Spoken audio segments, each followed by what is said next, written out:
¿Qué tal, amigos? Buenos días, buenas tardes, buenas noches. No, eso es de los lunes. ¿Qué tal? ¿Cómo les va? Buenos días, sí, buenas No tardes. sé ya qué música Buenas va a noches. poner. Esta es la segunda de Sibelius, Esta me es la parece. segunda de Sibelius, sí. Bien. Bienvenidos a algo que hace mucho que no hacemos, algo que seguramente ustedes deben decir, bueno, se habrán olvidado, qué ha No, pasado con este... forma parte de nuestra vida. Y les damos la bienvenida a Con el Hilo de Ariadna. Exactamente. Nuevamente nos hemos encontrado después de larga ausencia, ¿no? El último programa creo que fue sobre un dios, creo que fue Hermes.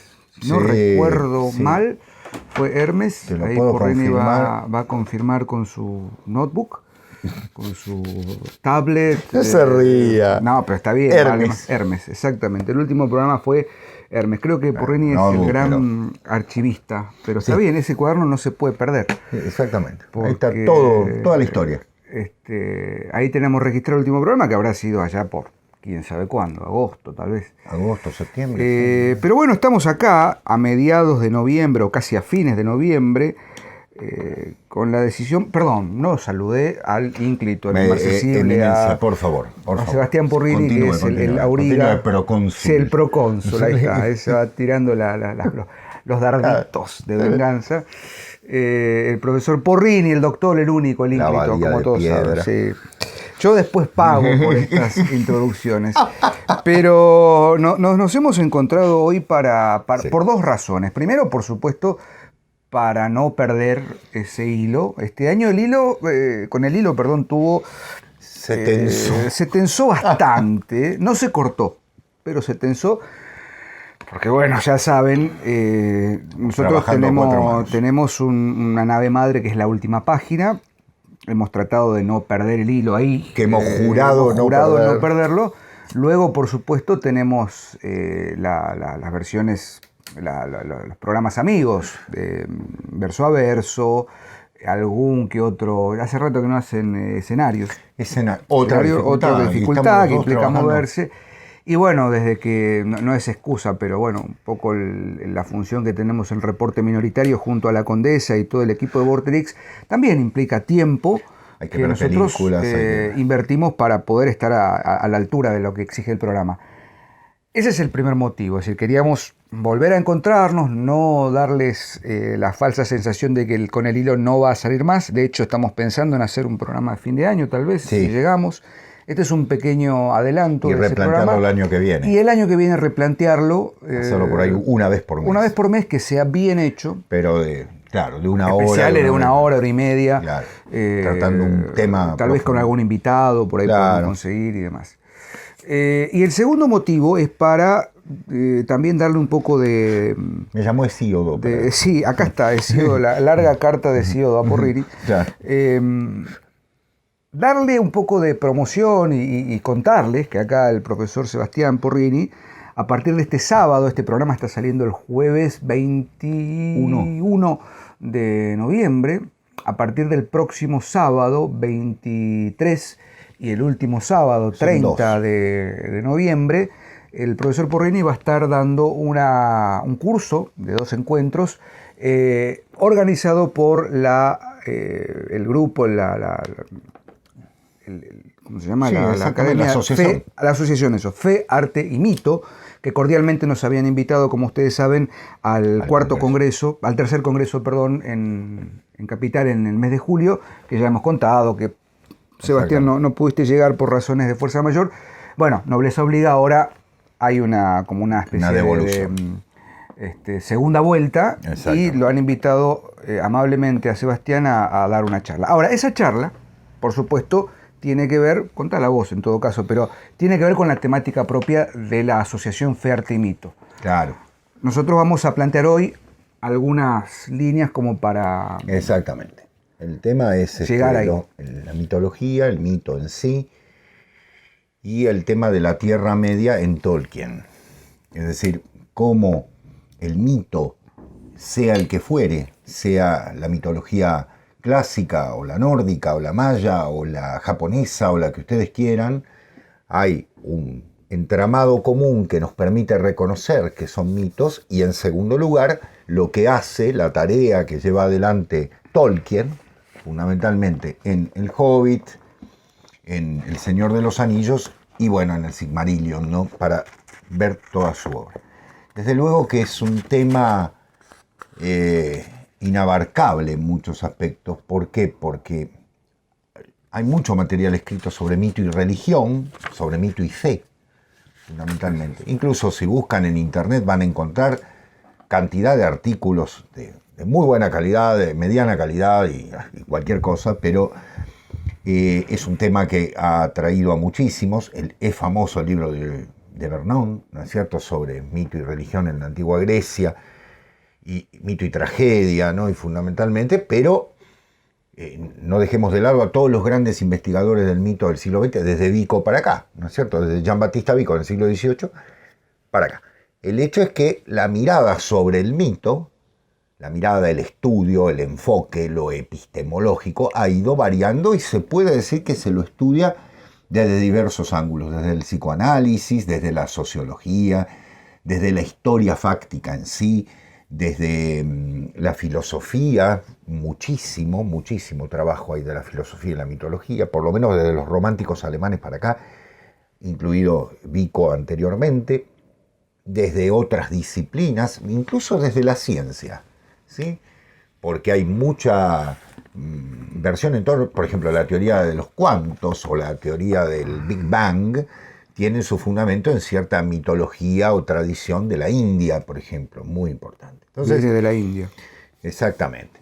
Entonces, bueno, aquí lo que vamos a hacer es concentrarnos, vamos a trabajar, son 2 encuentros nada más, 2 sábados, el 23 y el 30 de noviembre, para ver el tema del mito en sí y su puente, su relación con la obra de Tolkien, ¿no es cierto? Esa obra imponente de Tolkien que la Asociación Fe, Arte y Mito tiene como uno de sus referentes, ¿no es cierto? Y bueno, he sido convocado para ello, así que con muchísimo gusto. Si quieren ir, aquí en Buenos Aires es a las 10 de la mañana y está puesto el horario también para México, para otros países y demás, para que puedan ver las coordenadas. Si les interesa, yo supongo que quedará grabado, así que también está esa posibilidad. Lo único es pago, no es muy caro, valga decirlo, pero la asociación hace un gran esfuerzo.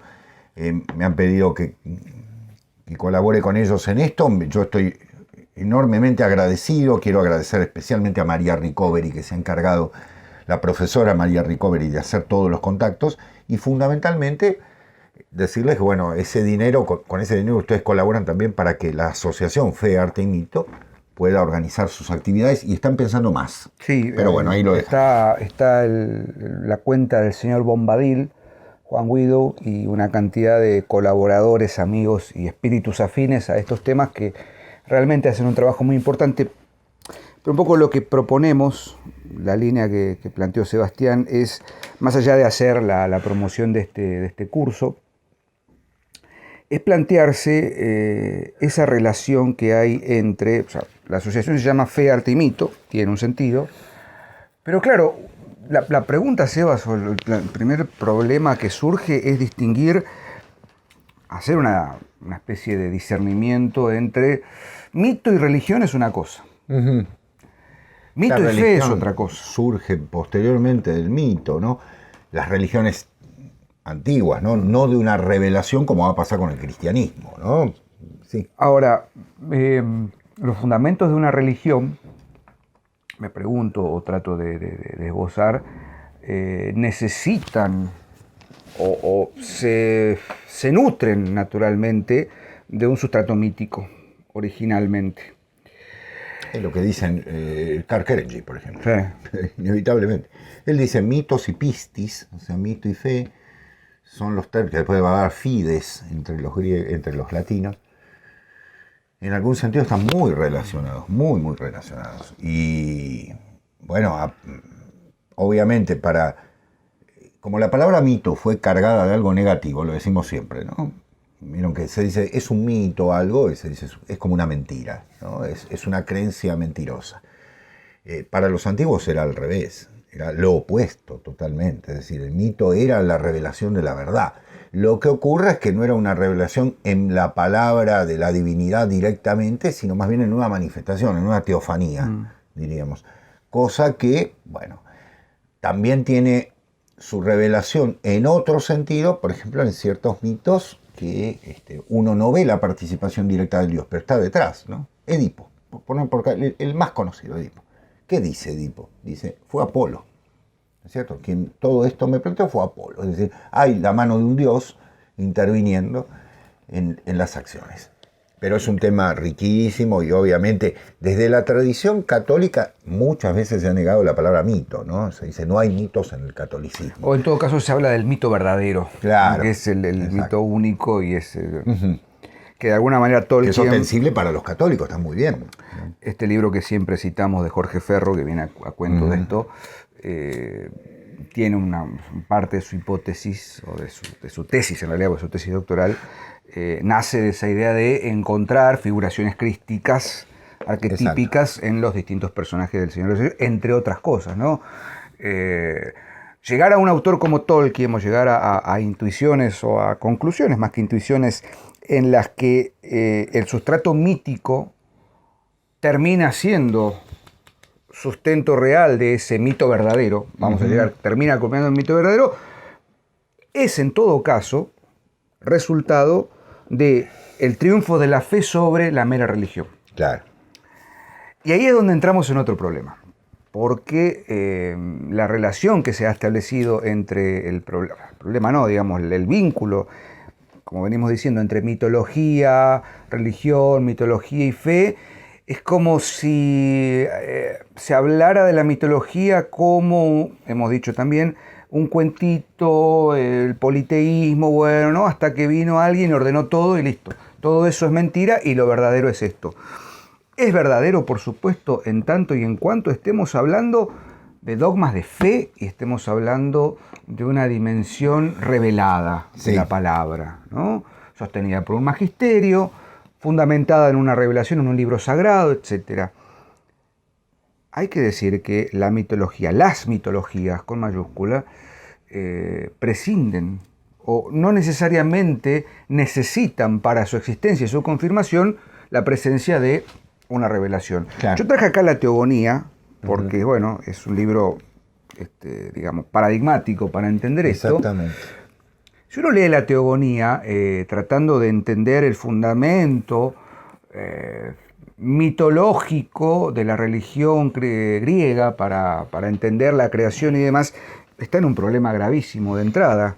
La Teogonía es un estudio de la divinidad en todo caso, sí, y de cómo el origen de los dioses y de cómo estos dioses también logran dar vida a los hombres. No hay una sola palabra en la Teogonía que pueda ser tomada como revelación divina.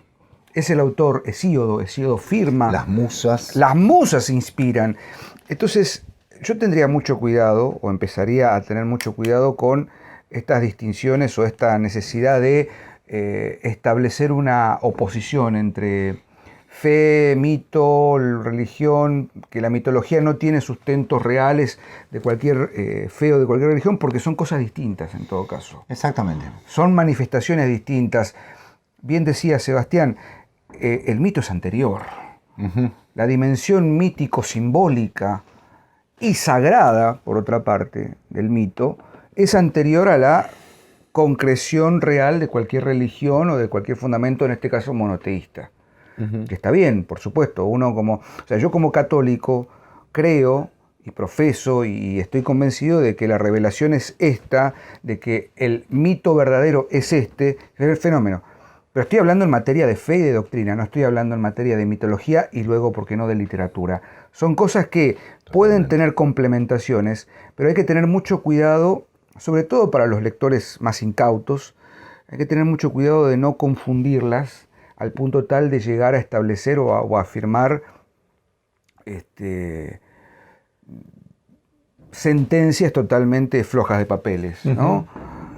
Pasa mucho cuando uno empieza a transitar esos espacios que ya hemos criticado más de una vez o hemos señalado más de una vez, que es los ocultismos, las cosas sincréticas, claro, donde se habla de que el Dios... el mundo se mueve por energías, porque si la energía lo sentencia, vos estás destinado a... Hay una melange ahí de cosas... Preferentemente, en todo caso, elija una fe. Si no compre tantos espejitos de colores. Exactamente. Valga decir que hay procesos cerrados en la historia quiero decir, de lo trascendente, si me permiten el término. Hay historias cerradas. Evidentemente, la religión griega es una historia cerrada. Es una historia cerrada que ocupó un bloque de miles de años. Uno podría decir casi 2000 a.C. hasta el 500, 600 después de Cristo. Yo siempre pongo la imagen de Proclo llevándose la estatua de Atenea, ¿no? Se cierra. Es algo que se cierra. Ya está. Bueno, fue una manifestación de lo sagrado y demás. Evidentemente no habían sufrido una revelación. Los griegos no lo dicen nunca. Es decir, no dicen, hemos sufrido una revelación. No. Simplemente están esos mitos, está ese material dando vueltas que forma parte de algo que es el anhelo de trascendencia del ser humano. Yo valoro eso, el anhelo de trascendencia del ser humano. A mí me cuesta creer que voy a poner que un tipo como Platón, ¿no? Vamos a poner a Platón, porque un hombre como Platón que tuvo la concepción fundamental de la metanoia, de la transformación y demás, podamos decir, bueno, condenémoslo porque tal... Evidentemente, él vivió antes de una revelación, pero sí hay una concepción de lo sagrado, del mismo modo que la hay en Heráclito, del mismo modo que la hay en Parménides, del mismo modo que la hay en Sócrates, por supuesto, aunque preocupado más por lo ético, del mismo modo que la hay en Aristóteles, a quien Santo Tomás le puso agua bendita encima porque se dio cuenta de que tenía... Sí, totalmente. Creo claro. Que ahí está el gran... Claro, esa gente vio, evidentemente. Tal vez no llegó a concebir la idea de una revelación, primero porque no había ocurrido, y en segundo lugar, sí, una concepción de lo sagrado. De lo sagrado. Ahí me pongo con Rudolf Otto, ¿no? En ese sentido es enorme, es algo enorme. Hasta que eso se convierta en una revelación y que descienda el Hijo de Dios a la tierra, evidentemente esos pueblos hacían si me permiten, lo que podían. Es decir, sabían que había una trascendencia. Lo mismo que los pueblos nórdicos, que los pueblos americanos, que los pueblos africanos, que los pueblos del Asia y demás. Bueno, evidentemente se da una revelación, pero previo a eso hay una intención del ser humano de concebir la tradición, digamos así, de lo trascendente. Y un lugar muy interesante, Diego recién citaba a Hesíodo. Fíjense que lo hablaba con una persona el día domingo. Sí. El domingo estuvimos en una charla muy interesante.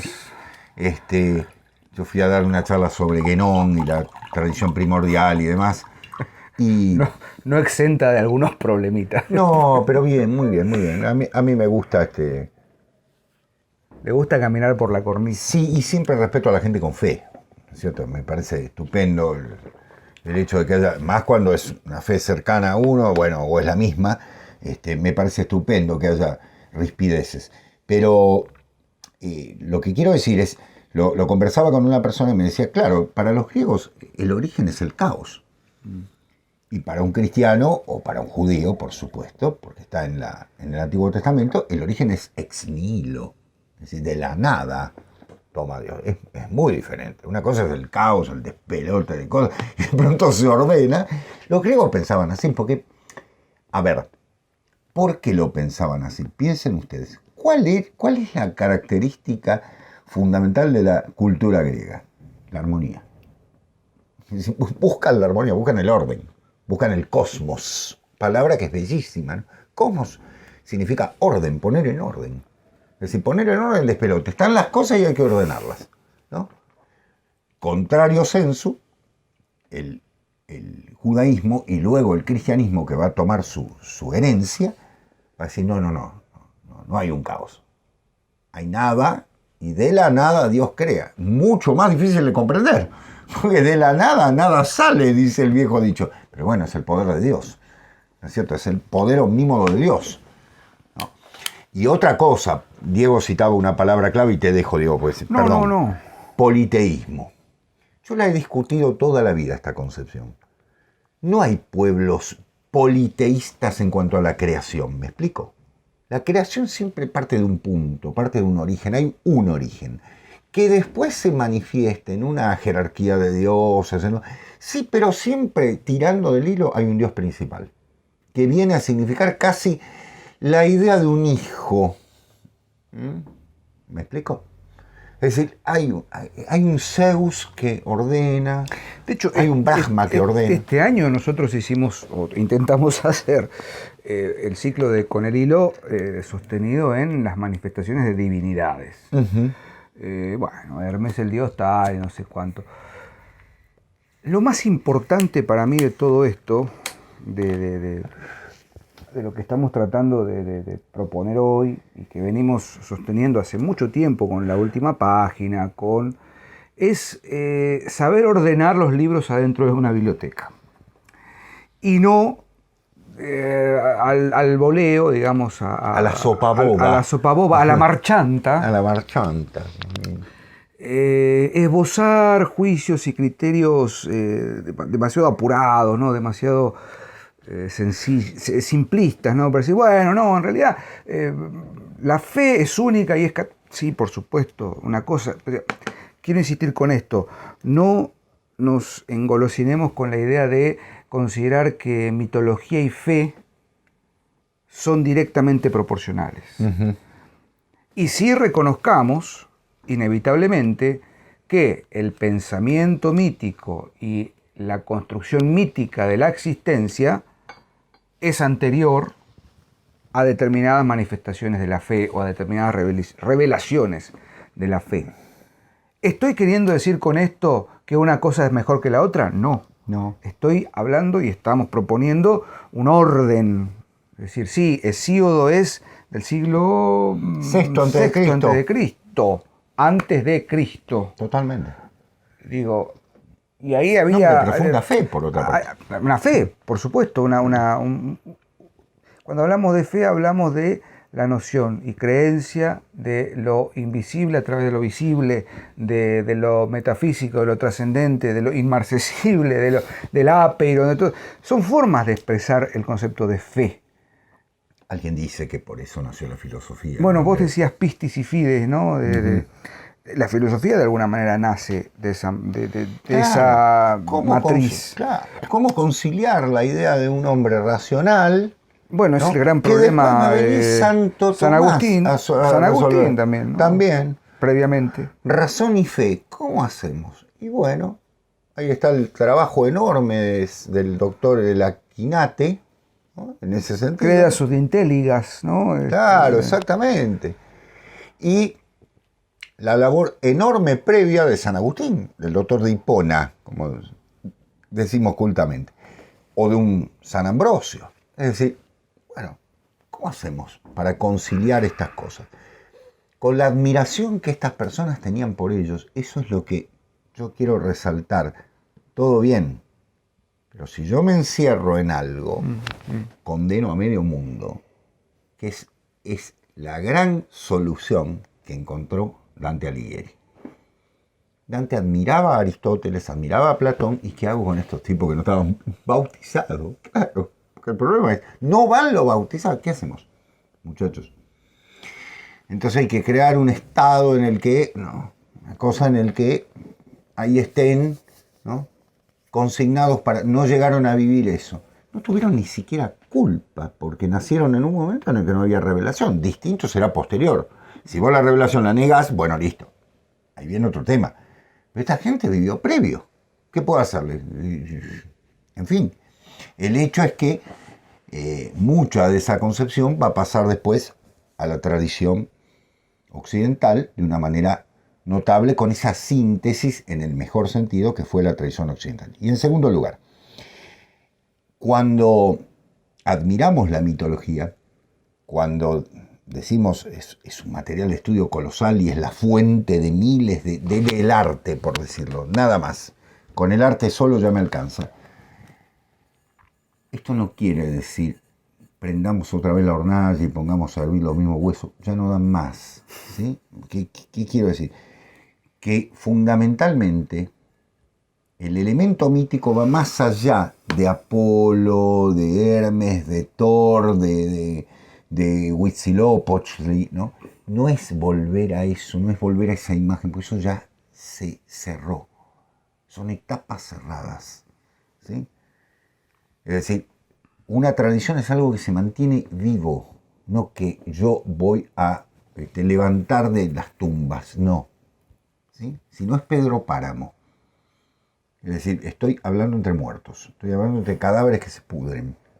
¿Me explico? Ya está.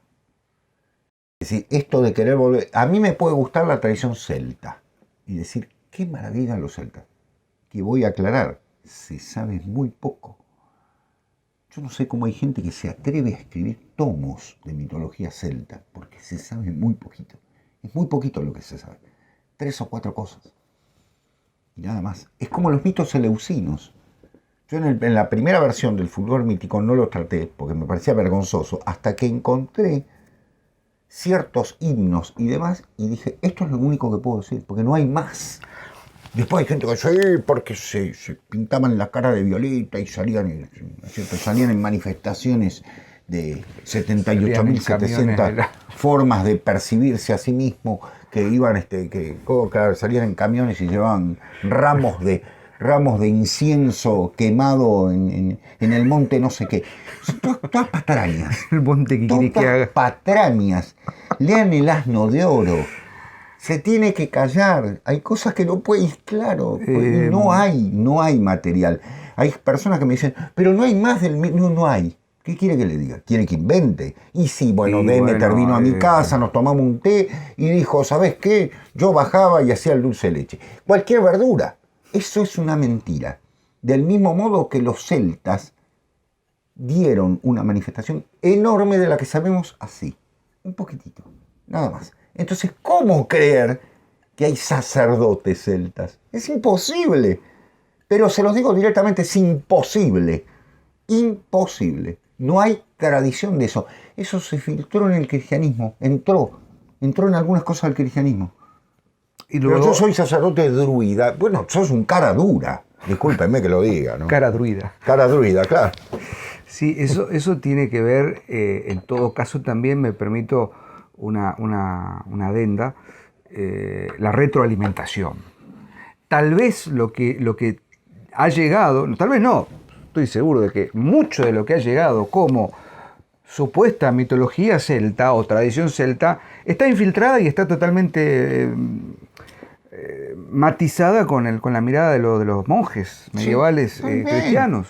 Un católico que miraba a los tipos y decía, uy, Dios mío, ¿no? Es que sí. Entendía lo que podía y lo hacía lo más razonablemente posible. Bueno, tienen unos monjes druidas, bueno, digamos que...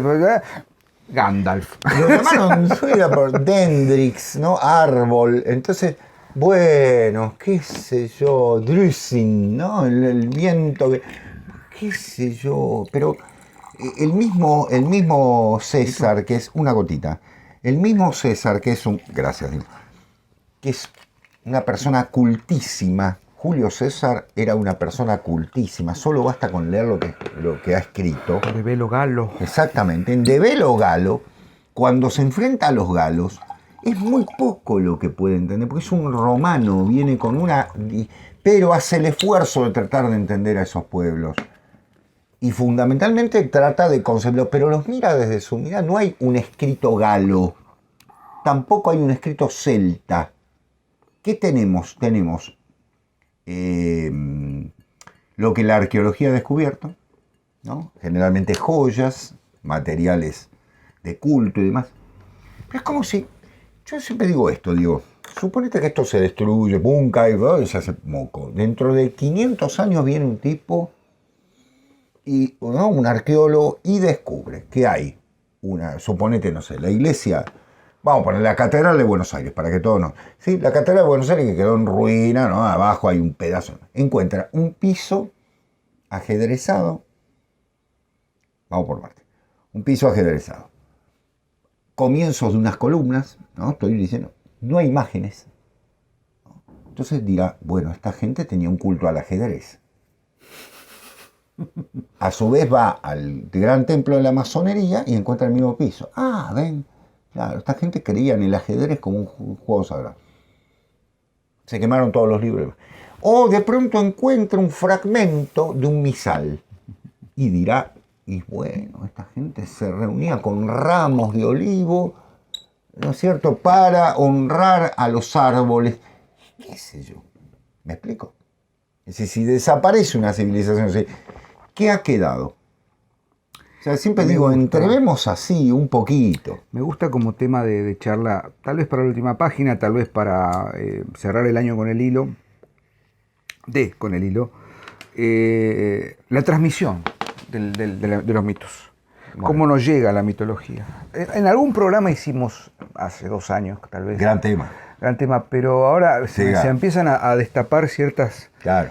¿no? Ciertas, bueno, los pusieron por escrito. Ciertos frascos que... La cosa se complicó. Yo lo pienso mucho en la literatura guaraní, en la mitología y literatura posterior. No hay registro escrito porque no pasaron por la etapa de la escritura. En cambio se habla de las leyendas y los mitos guaraníticos. Esto, y es lo que nos llega es una reposición. Totalmente. Con lo cual se replantea continuamente. O por lo menos invitamos a que se replanteen continuamente ciertas ideas que parecen talladas en piedra y están talladas en cartón pintado. Claro. Es para pensar. Bueno, por eso no hay revelación. Es decir, no hay una revelación única, un texto único o un texto que sea considerado canónico. No lo hay. En la mitología no hay un texto canónico. Tenemos Hesíodo, tenemos parte de Homero, lo que en algún sentido nombra, pero fundamentalmente Hesíodo, después viene Museo, después viene el de la, por Dios, Apolodoro. Biblioteca. Claro. Y ni hablemos de los romanos, ¿no? Ovidio y demás. Fíjense, son todos poetas. Es decir, entienden que esa materia es una materia sagrada que debe ser tratada de una manera. Los trágicos griegos, por supuesto. Pero no hay una... De hecho, Pierre Grimal, que hizo una tarea colosal en el Diccionario de Mitología Griega y Romana, el que dice, según tal, claro. Y sí, porque es hijo de Crasmónides, no, es hijo de Apitápines, no, es hijo de Larónides. Entonces, ¿de quién es hijo? Apitápines me gusta. Apitápines. Las obras completas de Apitápines. Bueno, sí. Yo las tengo todas menos las últimas 50, pero como diría usted... Yo leí todas sus obras menos las 10 últimas. Claro, sí. ¿Me explico? Es decir, era oral, la materia era oral, eso después se volcó en... Y me dirán, ¿y la revelación primera no fue oral? No se olviden que en Moisés hay tablas, hay algo. Ya empezamos con una revelación escrita por Dios, ¿no? Escrita por la revelación. Entonces hay algo diferente. Esto es lo que es muy difícil, mucho más difícil de interpretar lo que viene oralmente porque se va deformando de lo que está tallado y está escrito, como decía muy bien Diego, está ya absolutamente revelado. Y miren las interpretaciones que tenemos de lo revelado también, porque no es unívoca. Hay problemas. Bueno, hay problemas que no vamos a resolver hoy. Tal vez en el programa que viene, en el cierre de año, podamos hacer alguna. Totalmente. Quedó la puerta abierta. Pero bueno, como dijimos al principio, la idea era reencontrarnos, invitarlos a que participen, quienes puedan, consulten el curso de 2 partes que va a dar el profesor Porrini este sábado 23 de noviembre y el sábado 30 a través de 2024, este claro, año 24. Hay personas que lo van a ver el año que viene y van a decir, tengo que esperar. No. Bueno, organizado por la Asociación Fe, Arte y Mito, Amigos de la Casa Siempre. Profesor Porrini, o doctor, como ahora lo han nombrado. Procónsul. ¿Nos vemos la próxima vez? Nos vemos, si Dios quiere, la próxima vez. Los invitamos a que debatan, reflexionen sobre esto y seguimos leyendo y pensando y haciendo problemas. Chao. Adiós. Gracias.